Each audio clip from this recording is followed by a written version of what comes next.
जय जय श्री राधे श्रीमद्भागवत महापुराण सप्तम स्कंद अथ दसमो अध्याय प्रहलाद जी के राज्याभिषेक और त्रिपुरादयन की कथा। नारद जी कहते हैं, प्रहलाद जी ने बालक होने पर भी यही समझा कि वरदान मांगना प्रेम भक्त का विघन है, इसलिए कुछ मुस्कुराते हुए भगवान से बोले। प्रहलाद जी ने कहा, प्रभु, मैं जन्म से ही विषय भोगों में आसक्त हूँ। अब मुझे इन वरों के द्वारा आप लुभाइए नहीं। मैं उन भोगों के संग से डरकर उनके द्वारा होने वाली तीव्र वेदना का अनुभव कर उनसे छूटने की अभिलाषा से ही आपकी शरण में आया हूँ। भगवान मुझ में भक्त के लक्षण हैं या नहीं, ये जानने के लिए आपने अपने भक्त को वरदान मांगने की ओर प्रेरित किया है। ये विषय भोग हृदय की गांठ को और भी मजबूत करने वाले तथा बार बार जन्म मृत्यु के चक्कर में डालने वाले हैं। जगत गुरु परीक्षा के सिवा ऐसा कहने का और कोई कारण नहीं दिखता, क्योंकि आप परम दयालु हैं। अपने भक्तों को भोगों में फंसाने वाला वर कैसे दे सकते हैं? आप उसे जो सेवक अपनी कामनाएं पूर्ण कराना चाहता है वह सेवक नहीं है, वह तो लेन देन करने वाला निरा बनिया है। जो स्वामी से अपनी कामनाओं की पूर्ति चाहता है वह सेवक नहीं, और जो सेवक से सेवा कराने के लिए उसका स्वामी बनने के लिए उसकी कामनाएं पूर्ण करता है वह स्वामी नहीं। मैं आपका निष्काम सेवक हूँ और आप मेरे निरपेक्ष स्वामी हैं। जैसे राजा और उसके सेवकों का प्रयोजनवश स्वामी सेवक का संबंध रहता है, वैसा तो मेरा और आपका संबंध है नहीं। मेरे वरदान शिरोमणि स्वामी, यदि आप मुझे मुँह मांगा वर देना ही चाहते हैं तो ये वर दीजिए कि मेरे हृदय में कभी किसी कामना का बीज अंकुरित ही ना हो।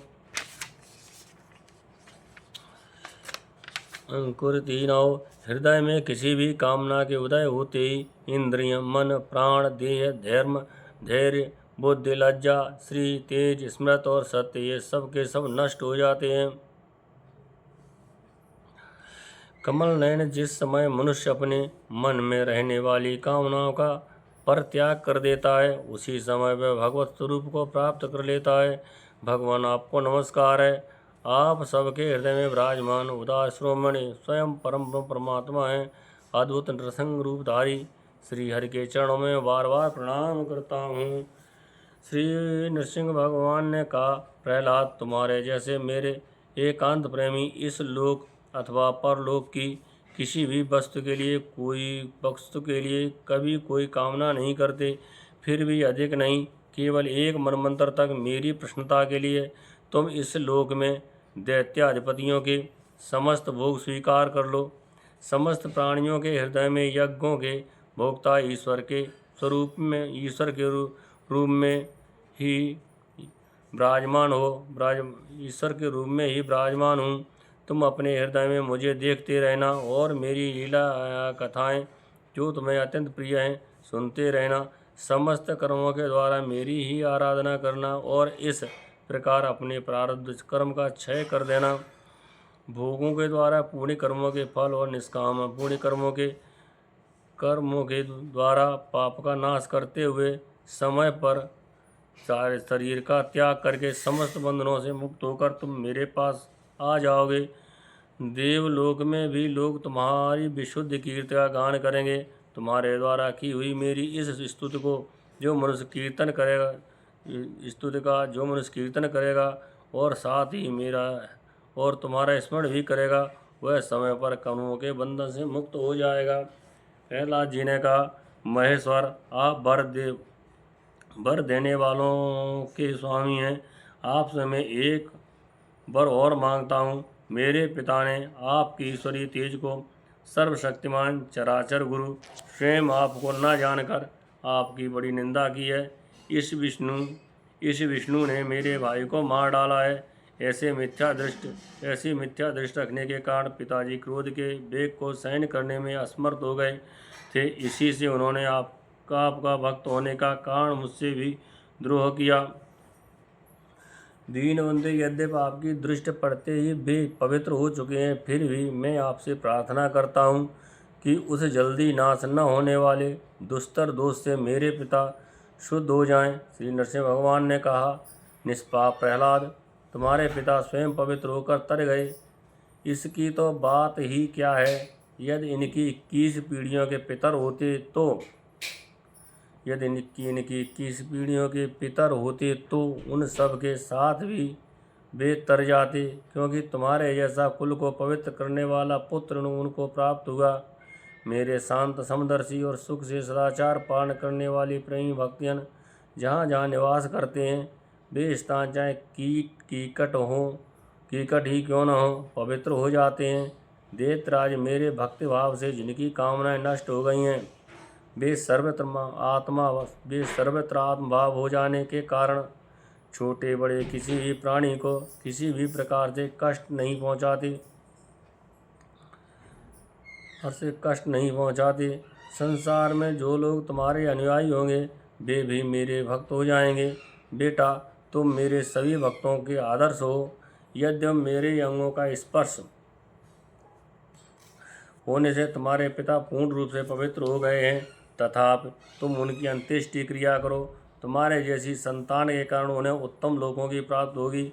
वत्स, तुम अपने पिता के पद पर स्थित हो जाओ और वेदवादी मुनियों की आज्ञा के अनुसार मुझ में अपना मन लगाकर और मेरी शरण में रहकर मेरी सेवा के लिए ही अपने सारे कार्य करो।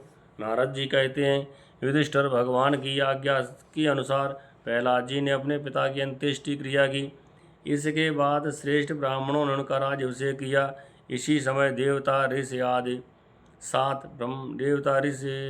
के साथ ब्रह्मा जी ने नृसिंह भगवान को प्रसन्न वदन देखकर पवित्र वचनों के द्वारा उनकी स्तुति की और उनसे यह बात कही। ब्रह्मा जी ने कहा, देवताओं के आराध्य देव, आप सर्वंतर्यामी, जीवों के जीवनदाता और मेरे भी पिता हैं। ये पापी दैत्य लोगों को बहुत ही सता रहा था। ये बड़े सौभाग्य की बात है कि आपने इसे मार डाला। मैंने इसे वर दे दिया था कि मेरी सृष्टि का कोई भी प्राणी तुम्हारा वध न कर सकेगा। इससे ये मतवाला हो गया था। तपस्या, योग और बल के कारण उच्छृंखल होकर इसने वेद विधियों का उच्छेद कर दिया था। ये भी बड़े सौभाग्य की बात है कि इसके पुत्र परम भागवत शुद्ध हृदय नन्हे से शिशु प्रहलाद को आपने मृत्यु के मुख से छुड़ा दिया तथा यह भी बड़े आनंद और मंगल की बात है कि वह अब आपकी शरण में है। भगवान, आपके इस नृसिंह रूप का ध्यान जो कोई एकाग्र मन से करेगा, उसे यह सब प्रकार के भयों से बचा लेगा। यहाँ तक कि मारने की इच्छा से आई हुई मृत्यु भी उसका कुछ न बिगाड़ सकेगी। श्री नृसिंह भगवान बोले, ब्रह्मा जी, आप दैत्यों को ऐसा वर न दिया करें जो स्वभाव से ही क्रूर हैं। उनको दिया हुआ वर तो वैसा ही है जैसा सांपों को दूध पिलाना। नारद जी कहते हैं, युधिष्ठिर, नृसिंह भगवान इतना कहकर और ब्रह्मा जी के द्वारा की हुई पूजा को स्वीकार करके वहीं अंतर्धान समस्त प्राणियों के लिए अदृश्य हो गए। इसके बाद प्रहलाद जी ने भगवत स्वरूप ब्रह्मा, शंकर की तथा प्रजापति और देवताओं की पूजा करके उन्हें माथा टेककर प्रणाम किया। तब शुक्राचार्य आदि मुनियों के साथ ब्रह्मा जी ने प्रहलाद जी को समस्त दानव और दैत्यों का अधिपति बना दिया। फिर ब्रह्मादि देवताओं ने प्रहलाद का अभिनंदन किया और उन्हें शुभ आशीर्वाद दिया। प्रहलाद जी ने भी यथा योग सबका सत्कार किया और वे लोग अपने अपने लोकों को चले गए। युधिष्ठिर, इस प्रकार भगवान के वे दोनों पार्षद जय और विजय दैत्य के पुत्र दैत्य हो गए थे। वे भगवान से वैरभाव रखते थे। उनके हृदय में रहने वाले भगवान ने उनका उद्धार करने के लिए उन्हें मार डाला। ऋषियों के शाप के कारण उनकी मुक्ति नहीं हुई। वे फिर से कुंभकर्ण रावण के रूप से में राक्षस हुए। उस समय भगवान श्री राम के पराक्रम से उनका अंत हुआ।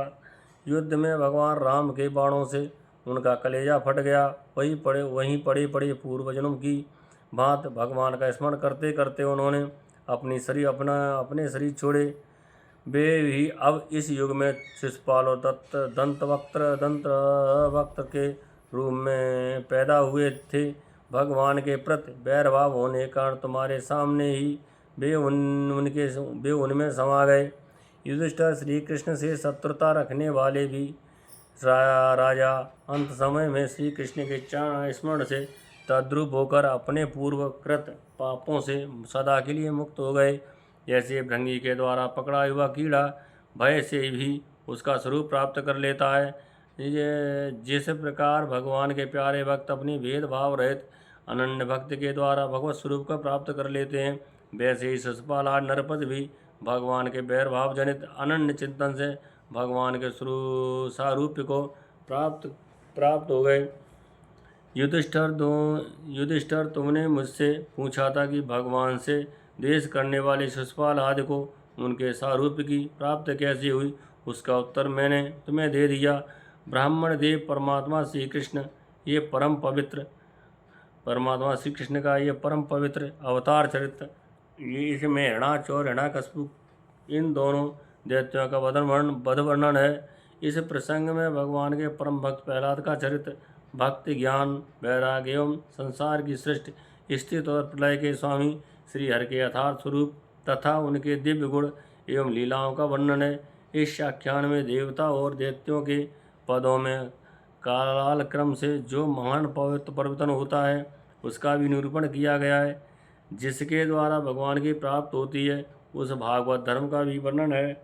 आध्यात्म के संबंध में भी सभी जानने योग्य बातें इसमें हैं। भगवान के पराक्रम से पूर्ण इस पवित्र आख्यान को जो कोई पुरुष श्रद्धा से कीर्तन करता और सुनता है वह कर्म बंधन से मुक्त हो जाता है। जो मनुष्य परम पुरुष परमात्मा की श्री नृसिंह लीला सेनापतियों सहित हिरण्यकशिपु का वध और संत शिरोमणि प्रहलाद जी का पावन प्रभाव एकाग्र मन से पढ़ता है और सुनता है, वह भगवान के अभय पद वैकुंठ को प्राप्त होता है। युधिष्ठिर, इस मनुष्य लोक में तुम लोगों के भाग्य अत्यंत प्रशंसनीय है, क्योंकि तुम्हारे घर में साक्षात परमात्मा मनुष्य का रूप धारण करके गुप्त रूप से निवास करते हैं। इसी से सारे संसार को पवित्र कर देने वाले ऋषि मुनि बार बार उनका दर्शन करने के लिए चारों ओर से तुम्हारे पास आया करते हैं। बड़े बड़े महापुरुष निरंतर जिनको ढूंढते रहते हैं, जो माया के लेस से रहित परम शांत परमानंदानुभव स्वरूप परब्रह्म परमात्मा हैं, वे ही तुम्हारे प्रिय हितैषी ममेरे भाई पूज्य आज्ञाकारी गुरु और स्वयं आत्मा श्री कृष्ण हैं। शंकर, ब्रह्मा आदि भी अपनी सारी बुद्धि लगाकर वे ये हैं इस रूप में उनका वर्णन नहीं कर सके, फिर हम तो कर ही कैसे सकते हैं। हम तो मौन, भक्ति और संयम के द्वारा ही उनकी पूजा करते हैं। कृपया हमारी ये पूजा स्वीकार करके भक्तवत्सल भगवान हम पर प्रसन्न हो। युधिष्ठिर, यही एकमात्र आराध्य देव हैं। प्राचीन काल में बहुत बड़े मायासुर ने जब रुद्रदेव की कमनीय कीर्ति में कलंक लगाना चाहा, तब इन्हीं भगवान श्री कृष्ण ने फिर से उनके यश की रक्षा और विस्तार किया था। युधिष्ठिर ने पूछा, नारद जी, मैं दानव किस कार्य में जगदीश्वर रुद्रदेव का यश नष्ट करना चाहता था और भगवान श्री कृष्ण ने किस प्रकार उनके यश की रक्षा की, आप कृपा करके बतलाइए। नारद जी ने कहा, एक बार इन्हीं भगवान श्री कृष्ण से शक्ति प्राप्त करके देवताओं ने युद्ध में असुरों को जीत लिया था। उस समय सबके सब असुर मायावियों के परम गुरु माया दानव की शरण में गए। शक्तिशाली मायासुर ने सोने, चांदी और लोहे के 3 विमान बना दिए। वे विमान क्या थे? 3 पुर ही थे। वे इतने विलक्षण थे कि उनका आना जाना जान नहीं पड़ता था। उनमें अपरिमित सामग्रियां भरी हुई थी। युधिष्ठिर, दैत्य सेनापतियों के मन में तीनों लोक और लोकपतियों के प्रति वैरभाव तो था ही, अब उसकी याद करके उन तीनों विमानों के द्वारा वे उनमें छिपे रहकर सबका नाश करने लगे। तब लोकपालों के साथ सारी प्रजा भगवान शंकर की शरण में गई और उनसे प्रार्थना की, प्रभु, त्रिपुर में रहने वाले असुर हमारा नाश कर रहे हैं। हम आपके हैं, अतः देवाधिदेव आप हमारी रक्षा कीजिए। उन्हीं की प्रार्थना सुनकर भगवान शंकर ने कृपापूर्ण शब्दों में कहा, डरो मत। फिर उन्होंने अपने धनुष पर बाण चढ़ाकर तीनों पुरों पर छोड़ दिया। उनके उस बाण से सूर्यमंडल से निकलने वाली किरणों के समान अन्य बहुत से बाण निकले। उनमें से मानो आग की लपटें निकल रही थीं। उनके कारण उन पुरों का दिखना बंद हो गया। उनके स्पर्श से सभी विमान निवासी निष्प्राण होकर फिर गिर पड़े। महामायावी मैं बहुत से उपाय जानता था। वह उन दैत्यों को उठा लाया और अपने बनाए हुए अमृत के कुएं में डाल दिया। उस सिद्ध अमृत रस का स्पर्श होते ही असुरों का शरीर अत्यंत तेजस्वी और वज्र के समान सुदृढ़ हो गया। वे बादलों को विदीर्ण करने वाली बिजली की ताक की तरह उठ खड़े हुए। इन्हीं भगवान श्री कृष्ण ने जब देखा कि महादेव जी तो अपना संकल्प पूरा न होने के कारण उदास हो गए हैं, तब उन असुरों पर विजय प्राप्त करने के लिए उन्होंने एक युक्ति की। यही भगवान विष्णु उस समय गो बन गए और ब्रह्मा जी बछड़ा बन गए। दोनों ही मध्याह्न के समय उन तीनों पुरों में गए और उस सिद्ध रस के कुएं का सारा अमृत पी गए।